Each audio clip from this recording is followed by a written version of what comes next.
Assalamu Walaikum. Hello friends, how are you? Welcome back to my another video. In this video, I am going to show you how to make a square text box bigger in Excel. Let's get started. At first, you have to open your Excel workbook. Now we want to make a square text box. Go to the insert menu. Select the text box option. Now you want to draw a text box square, press and hold the shift on our keyboard, then draw a text box. Now we can see we make a square text box. You can write anything.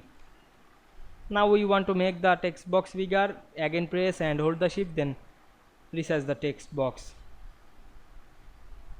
I hope you enjoyed my video. Please like, comment, share and subscribe my channel. Thanks for watching.